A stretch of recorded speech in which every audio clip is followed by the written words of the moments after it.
Missed a week. I'm okay with that. Been in my head a lot this week, last week, thinking about a lot of things. Life sprinkled some fun into it, which is cool. Had a little bit of spontaneity, which is really exciting, really welcome.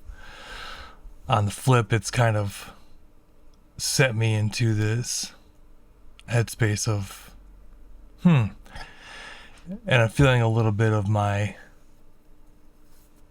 limiting beliefs slash anxious attachment style flaring up. I wanted to talk about it because it's fresh in my mind, especially first thing this morning. I found myself jotting down a lot of my thoughts where I was at in my head to try and make sense of what's going on with me right now. Rewinding back to when I started this channel, so right around my birthday, according to YouTube, I opened this on June 29th, which is 5 days after my 39th birthday.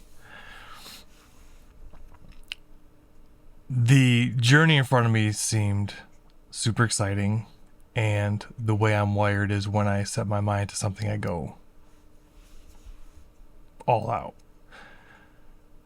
So right in the beginning, I was like, oh, dude, I'm going to have tons of things to talk about. This is going to be cake. This is going to be great. This is going to be so good for me. I'm just going to freaking go balls out. I'm going to be so motivated, and then everything's going to be just fucking killer.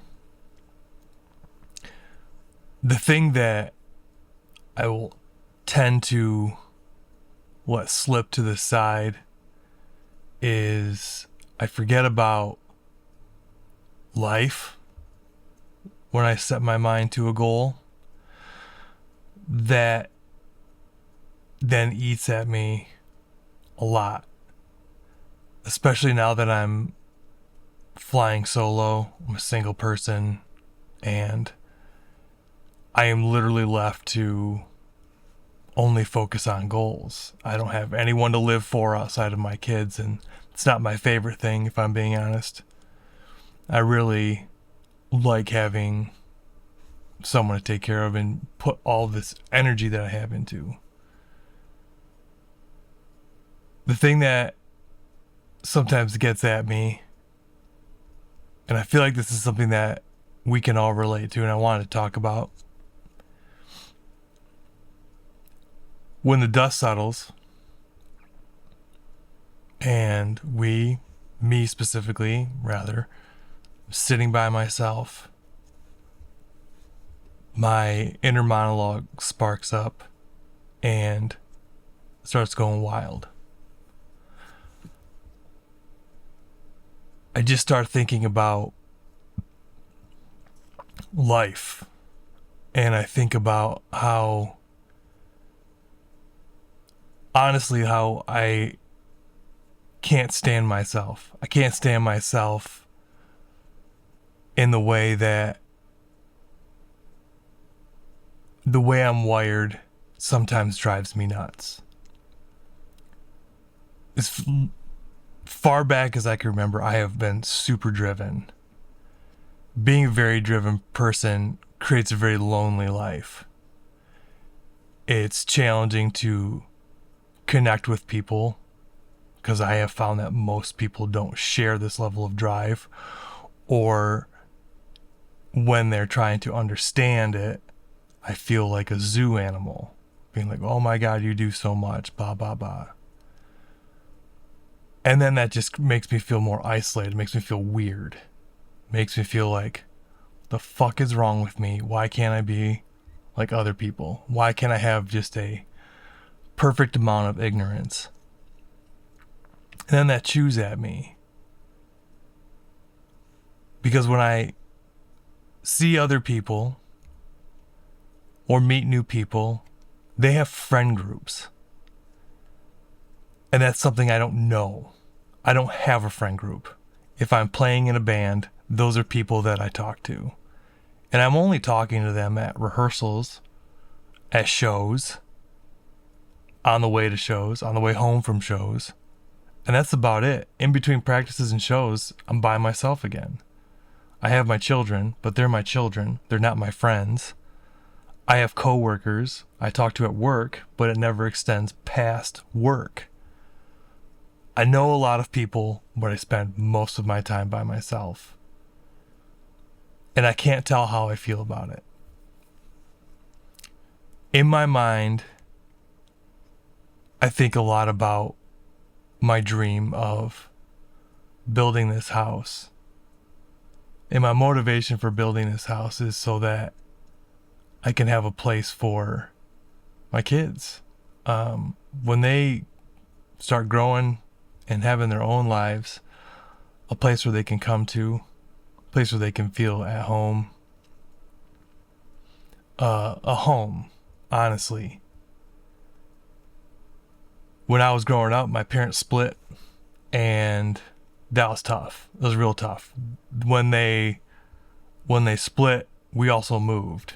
So it's just like we were in one location, and then my parents split. My mom went here, me and my dad and sister and brother went over there. So it's just like my family just literally went from like, we're together, bomb went off, we're everywhere. The feeling of home went away. And I feel like I'm really realizing I'm just seeking that feeling again. I want to feel that energy of being at home, the family sensation. And I feel like that's creeping into a lot of my behavior, my limiting beliefs. Just something I was originally thinking I was going to talk about in this video, but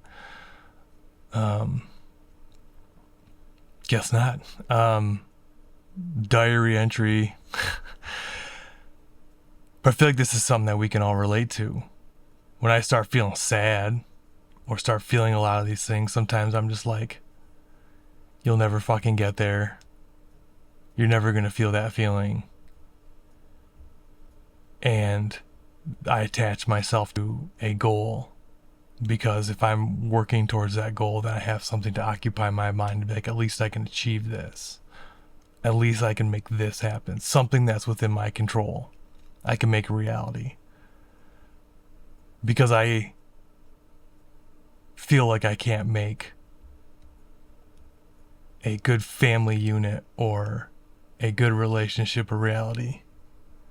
The thing I've been learning about myself, which is something I feel like I need to get processed or made sense of, is if I meet someone new and I'm authentically myself, and I feel like that's the problem. The problem is I'm me. And then it'll get to this point to where if I'm hanging out with them for an extended period of time, they realize, oh, that's really you. Like, you're just you. Like, you have all this energy. You make jokes. You're busy. When you say you're gonna do something, you do it. And then most people are like, no, thank you. And it drives me nuts. I was sitting in my living room yesterday. I didn't have anything to do. I could have done a lot of things, but I didn't want to do a lot of things because I've been working a ton and I just wanted a break. I was about to take my kayak out, but every spot close by was just jam-packed with boats and trucks and trailers because everyone took their boat out on the lake yesterday. And I tapped out, so I came home and I just was like, I'll watch TV. And I was just sitting here thinking about all of this. And this morning I was journaling it. I thought I would talk about it and share it. And maybe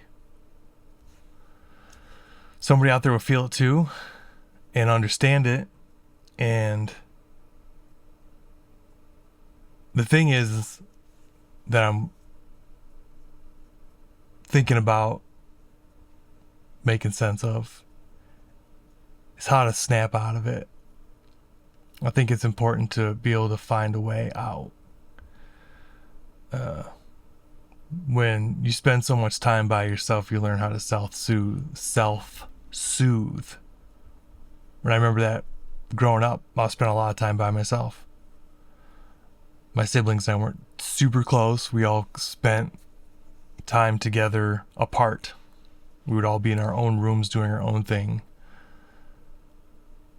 And anytime we would feel a certain way, we kind of had to figure it out ourselves.